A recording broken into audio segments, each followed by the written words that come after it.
Yes, good morning, everyone. Thanks so much for being here this morning. So I'm very pleased to open this session, whose title seems to me very simple and relevant at the same time, because it seems to reflect questions we all share on the field, in our offices, or even just over a drink. So bringing this theme into a full session seems to me very promising. So I hope very different ideas will emerge. So I'd like to share one quite simple idea with you today during the next 20 minutes, sorry.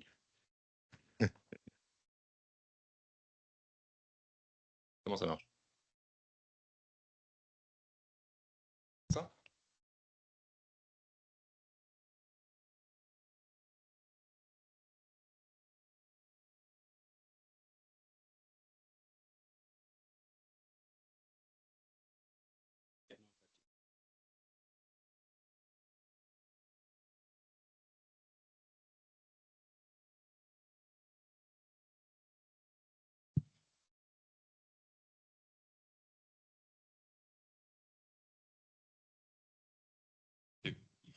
So yes, one simple idea I'd like to share today. So the idea is this. The idea is that a site does not exist prior to the operations that bring it into being. So to think about this, I will rely on one concept, a concept I called site making. And by site making, I mean all the kind of operations, whether material, institutional, narrative, that turn rock art into a site.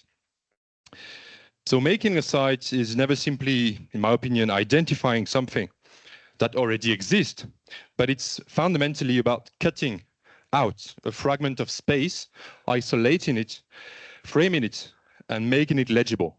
So it is fundamentally a geographic and political gesture. So I want to stress from the outset that this approach follows very closely, in my opinion, questions archaeologists have very long asked.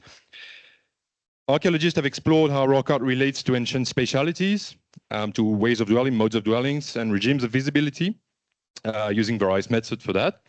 So where I think we differ in our methods is mainly in time, because archaeologists study the past operations of these site-making practices, or place-making, as John Parkinson argued before. And I, as a human geographer, I study contemporary site-making practices.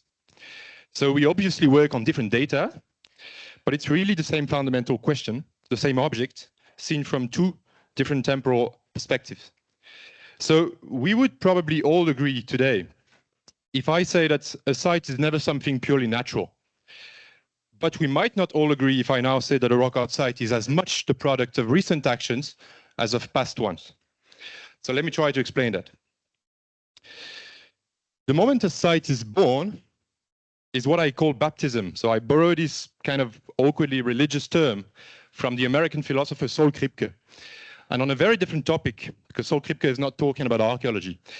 Kripke is talking about how names fix their reference through an initial act, which he called baptism, which then starts a causal chain of uses. So I think that this idea can be transposed to geography and to sites more generally. So it starts the moment someone performs this initial act, fixing a name, a boundary, a story, an existence. So before that, you've got images, and after that, you've got a site. So to see this in action right now, let's turn to a concrete example that illustrates, I think, site making in practice. So I think I could have chosen many different types of cases, but I picked one very clear example because its long and fragmented history is extremely well documented in the archives. So that's the so-called White Lady site in the Brandberg Mountain in Namibia. So from now on, I will rely entirely on this case. First, I'll explain how the White Lady became a site about 70 years ago.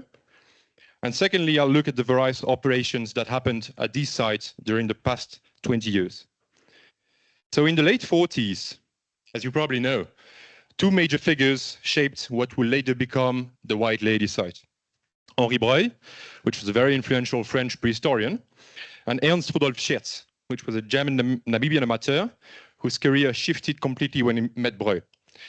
So their actions were deeply tied to the colonial administration of Southwest Africa, which was at that moment about to see rock art as a political tool.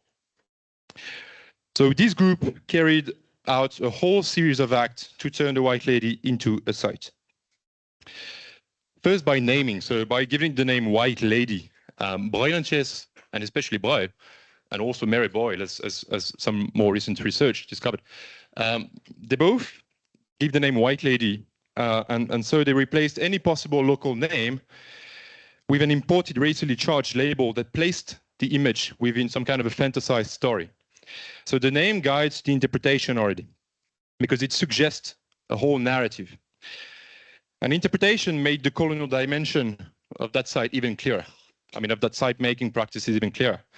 Because Breuil argued that these paintings, as you probably know, showed Mediterranean influence, that they were produced by a higher human type, later eliminated through mixing, and that the Bushmen were responsible only for the ugly art.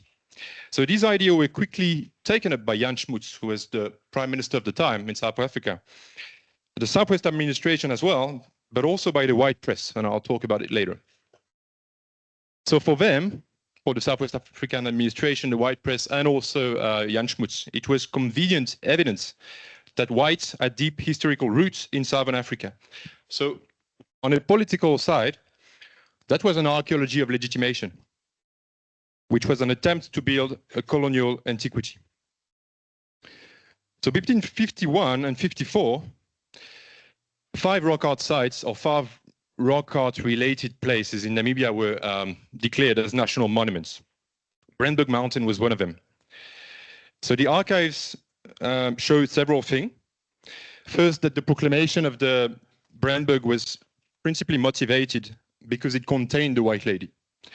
Secondly, the Historical Monument Commission, who was the first heritage body in Namibia, was created in 1948, and it acted towards the heritage listing of that site under Schert's influence, under Schert's direct influence. And Schertz himself was acting in direct guidance of Breuil.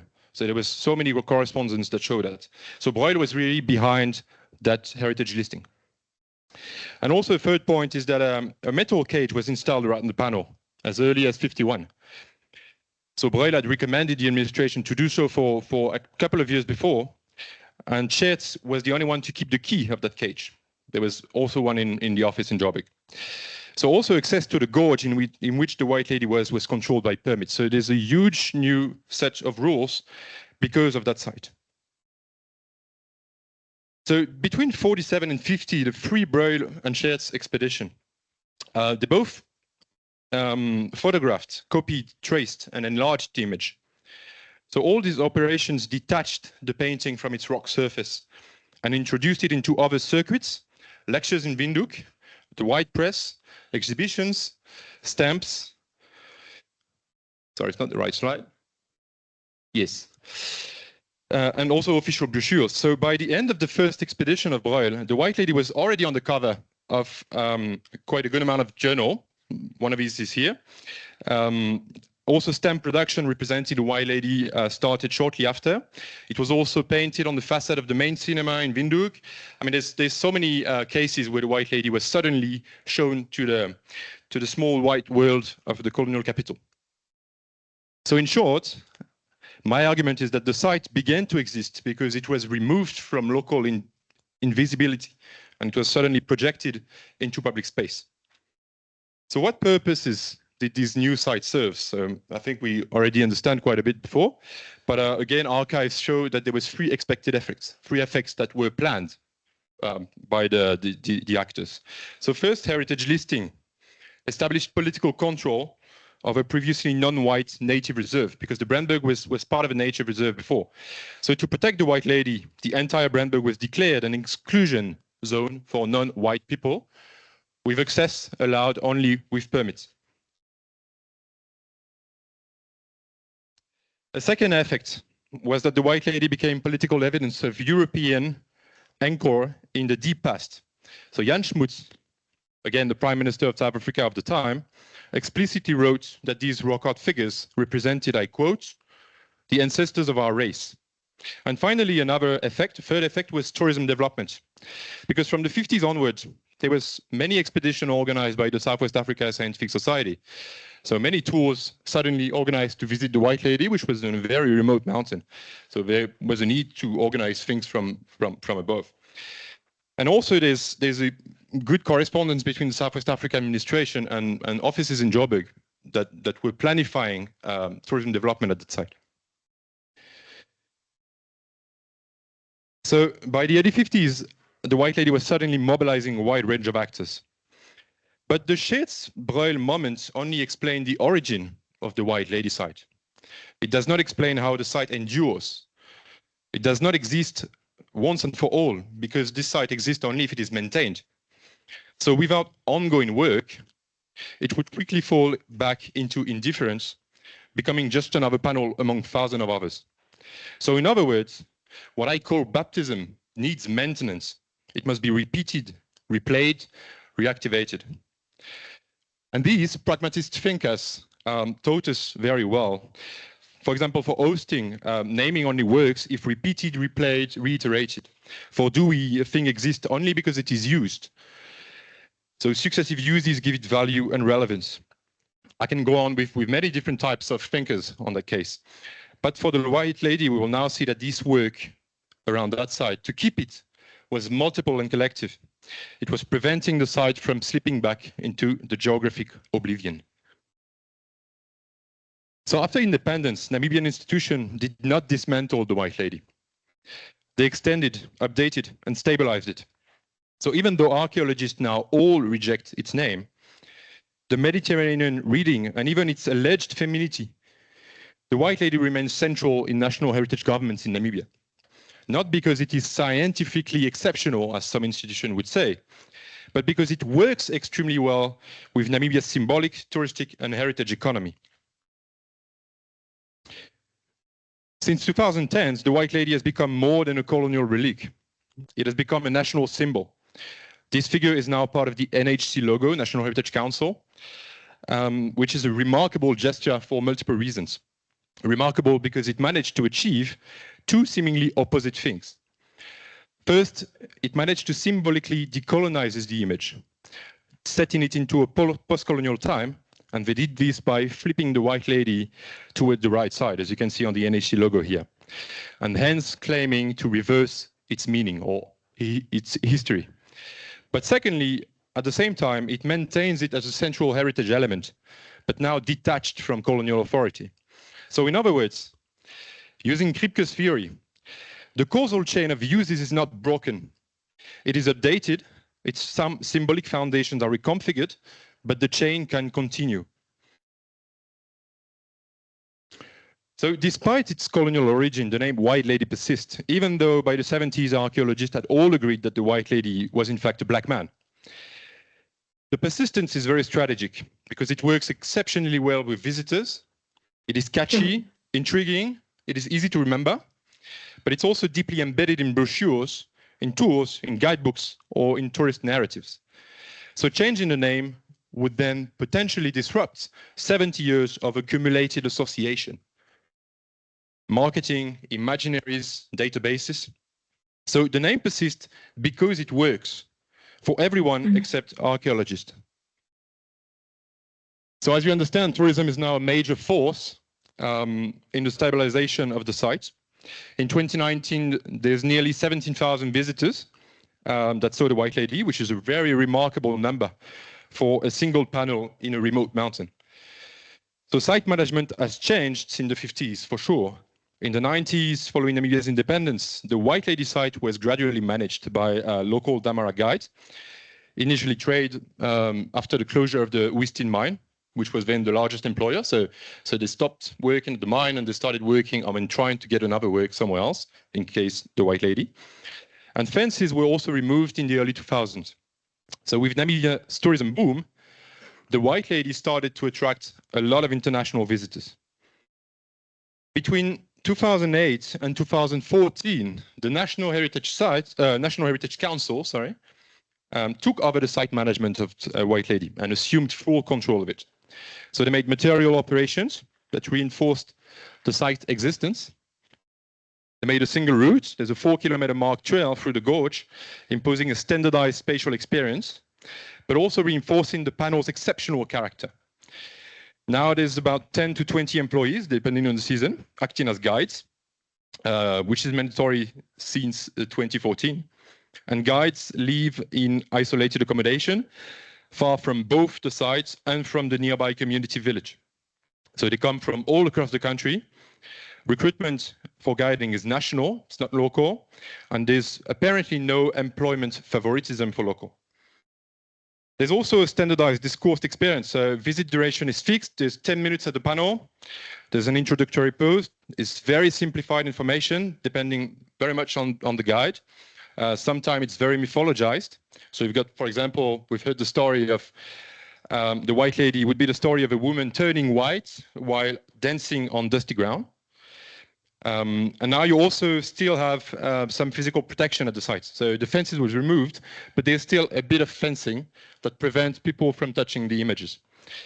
And also one of the impact was administrative structuring. So you've got now a payment system, which is 280 Namibian dollar per person, with tips. So the operations by the NHC had a huge effect because the White Lady is now shaped as a must-see tourist attraction. So all these operations, management, discourse, material devices, administrative routines, to me are all acts of keeping the site. They extend the baptism while giving it new meaning, national, touristic, or economic. So, but this practice also reproduced effects originating in the 50s. For instance, they maintain a vision in which an entire mountain is absorbed by a single panel or even a single painting. Guides, for instance, they almost focus exclusively on the White Lady painting, erasing other paintings on the same panel, erasing the hundreds of panels in the same mountain gorge, but also erasing the roughly 40,000 other rock paintings in the Brandberg Mountains. Also, another effect was the marginalization of local communities, which was then the case already in the 50s. Because after independence, local residents managed the site, as I said. So developing informal guiding and parking services at the entrance of the gorge. But over time, however, management was centralized. And by 2014, only nationally certified guides were allowed to work there. So the surrounding community was sidelined. Only the White Lady Lodge they had built on the mountain's outskirts remained active, despite ongoing issues of redistribution. So these recent operations therefore reproduce earlier site-making practices at multiple levels. They perpetuate forms of community exclusion. They keep the White Lady as the Brandberg symbolic center, and they also maintain a hyper-focus shaped by a very specific moment in colonial history. So for all these reasons, I argue that the White Lady as we know it today is the result of an initial event followed by a long series of stabilizing acts. So with this case, I would suggest a conceptual shift, because we often speak of sites as they were natural entities, things that simply exist once and for all, waiting to be discovered. But no sites, I argue, exist prior to the operation that turn it, that make it a site. So without inventory, without a name, without a narrative, without boundaries, there is paintings, yes, but there's not a site. There are images on the rock, but not recognized, isolated, framed portion of space. Why does this matter? Because I think it leads us to see a site not as a thing, but as a practice, an everyday practice. And this is perhaps where contemporary heritage policies is played out, in recognizing that what we call a site is fundamentally a relational thing. And for archaeologists, and I will end with this, the idea may be unsettling, but I hope it can also be a liberating idea, because it means that your work is not only about uncovering traces or describing remains, but it's also about bringing certain spaces into existence. You're crafting geographies. Each one of you contributes to making worlds exist. So this means you're not merely guardians of the past, you're also architects of the present. And recognizing this gives us the mean to reflect on it, to master it, and perhaps to consider its uses. So that's why I say this for you today. The site doesn't exist without us. And I think that's precisely what makes it powerful. Thank you very much.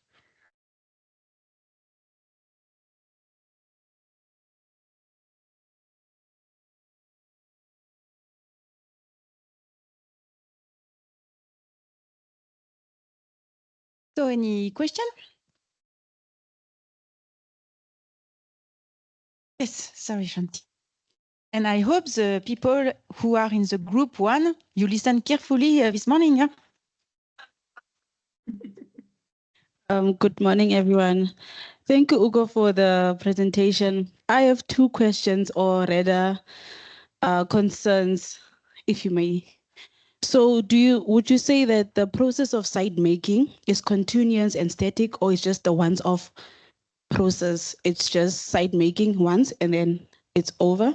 And also, given the example of the white lady in Brandenburg, would you say that the importance of the white lady being discovered pre-colonial and post-colonial, is there maybe a difference or distinction? In terms of the white lady, in terms of its importance, its symbolism, is there a difference between post-colonial and pre-colonialism? Is there a difference? Is there a distinction that you might have picked up in its importance and its symbolism? Yes, okay. So to answer it, yes, so I use Saul Kripke's theory, but the main point of Kripke is not too much baptism, so it's not too much the act of creating a site at the moment, but the best idea is probably the idea of the causal chain of uses. So once someone created a site, there's need a lot of practices, a lot of things to keep that site alive. So I think it's more on these things that the site relates today, and not too much about the act of creating it. So, I mean, I use the white lady case, which for some of you might seem a bit an extreme case. In my point of view, it's not an extreme case, just a paradigmatic case, because it's very well documented. So this case, for example, shows that there was this baptism at this moment, but I mean, there's guys who worked at the white lady before, correct? And there's also people that actually did the white lady probably 2,000 years ago, 4,000 years ago. And that's where I see the relation with archaeologists. I mean, people have been trying to understand site making, like 4,000 years ago, site making at the white lady. But even though there was a baptism, the causal chain of uses was broken. So they had to restart another baptism. So that's why Henri Breuil, when he arrived at that site, is starting things all over again. Even though there were site making practices, but they were not maintained, 4,000 years ago, and probably even 2,000 years ago, 1,000 years ago. So that's more in this idea of causal chain of uses that I argue.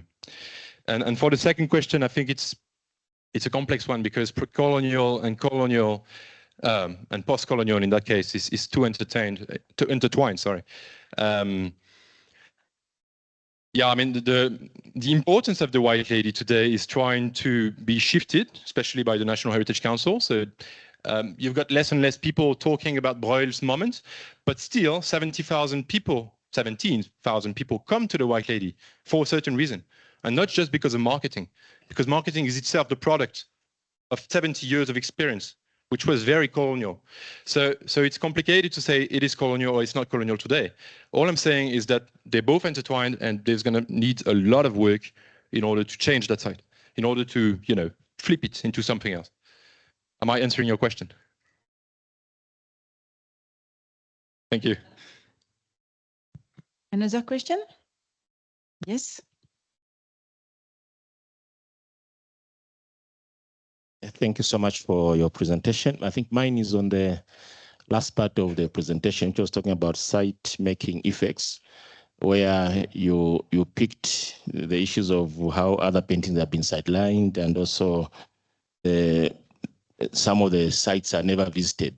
So maybe in your research, what recommendations have you made to change that picture? Because the last time I visited that site, I think almost 17 years ago, it was still the same trend. You find that people only go to the white lady painting. So if that's the picture up to now, then meaning there are other sites which are not visited by tourists who go there. So maybe in your own research, what recommendations have you made maybe to change that picture? Because I think that trend will continue. Thank you. I'm saying just change the picture of people just visiting the white lady, and maybe also start visiting other paintings in the Brandenburg Mountain. So you're arguing that today people are visiting other paintings than the White Lady? No. What I'm saying is the trend has continued where people are just visiting the White Lady. So what can we recommend to make people start visiting other paintings? I know it's because of that history you have talked about, because I think nothing much has changed from your presentation from the last time I think we went there. It was the same picture. You have to line up at times to see the White Lady. So meaning other sites will still be sidelined. So maybe to the Heritage Council of Namibia, what recommendations maybe are you making so that maybe that trend can change? Yes, a recommendation. So the National Heritage Council is giving the possibility for people to visit other paintings. Right. In any gorge, you can go to the National Heritage Council or to the office near the White Lady. You can say, I want to see that gorge or that special painting. But for that, you need to get the knowledge that there's first 40,000 paintings. Secondly, you need to select which one you want to see. And thirdly, you need to have the guide, the proper guides who can lead us, who can lead you here. So that's a lot of organization. For tourists, they usually just know that the White Lady is there, and they probably know that there's some other paintings. But in order for them to understand that this place is a huge rock art area, that needs to be marketed, and it's not the case. I mean, when I say marketed, I just need the information need to be shared, but it's not really the case. So yeah, there's many things I could recommend, but one of it would be in the office at the National Heritage Council, nobody's talking about the different possibilities of activities you've got here. Everybody's just pretending that all the people, they all assume that all the people coming, they will just pay 280 and visit the White Lady. They don't even offer any other possibilities. So like you've got another example. 280 is to visit the White Lady, but normally in the package, it's not only the White Lady. You're supposed to see 2 or 3 more sites on the side. But it's never talked. No tourists actually know that he paid to see more sites, and it's super, super rare that a guide is taking you to the other sites. So even in that, you know, there's a lack of communication to explain that there's other possibilities, even though it's part of the package, even though the NHC tried to make the tourist scene other rock paintings. So yeah, communication, most probably, communication. But that's an issue because, I mean, the White Lady is just one of these paintings that is intriguing, but there's so many, I mean, yeah, there's so many sites that are absolutely wonderful and that are not so technical to access as well sometimes. So it's not only accessibility that makes the White Lady famous, but it's just a lack of communication. Yes. I was just wondering, is it really important that visitors are going to visit other sites? Or in terms of conservation, is it not better that they focus only on one place? At least all the damages are done only in one place and the other parts are preserved? Well, you know, Leila, it's not going to be easy for me to answer that because yeah, probably some would argue yes, some would argue no. I don't know. I just think there's it's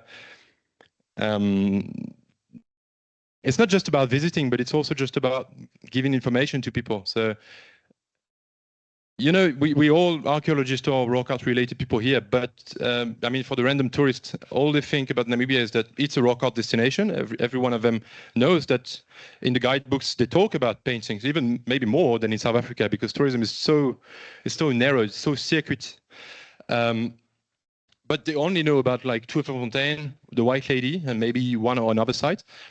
So maybe that could be you know, a good thing to say that there is 40,000 paintings than just a White Lady who's quite fancy for tourists, you know. So just giving them information would be great, but visiting it, no, it's probably another issue. But I'm not going to do a recommendation on that. I don't know. I leave that to archaeologists. Sorry. A last question.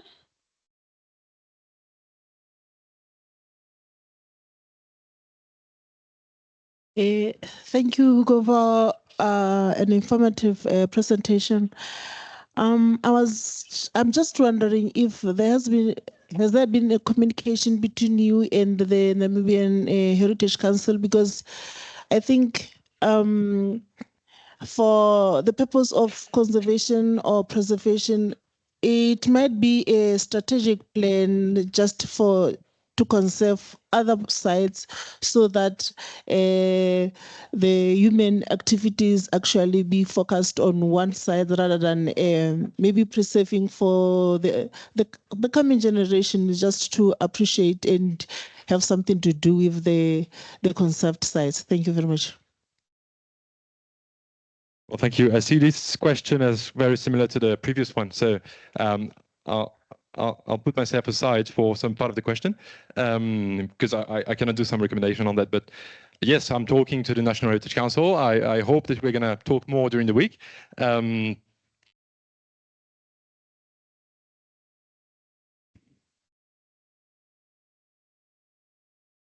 Yeah, I don't know what to say about the preservation. You know, you see, there's one painting that's visited with 17,000 people, and you've got 40 over 1,000 paintings that are not visited by anyone, barely anyone. So I can say, yes, let's all concentrate on this site, and this site will suffer the damage of human activity, and it will expose people to rock art. But is that the good example to show? I mean, you know, the whole narrative of the White Lady is a bit special, you know, there's barely nothing. I mean, it's not a good representation of archaeological sites as well. I mean, everything that's just talk at this site is very fancy, is very historical. I'm not sure archaeologists would actually love to see the white painting with a guide. So is that a good, you know, example to keep, or should we try to either shift the narrative or the discourses at this site, or should we try to show people that there's other sites in the area? I'm asking the question. I don't know. Would you have any idea on that?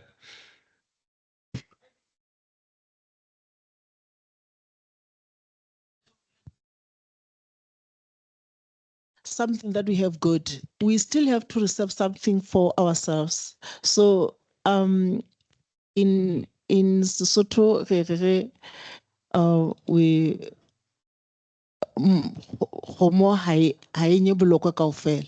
that means you can't show all your secrets. You have to keep some, you let some and then keep some.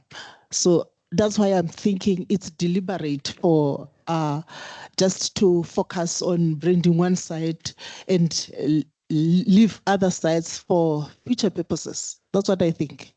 This is why I was asking if you communicated with the Namibian National Heritage Council. I think they might have something to say about that. Thank you. We can talk about it later as well. Yeah. Thank you so much, Hugo. Thanks for all the questions.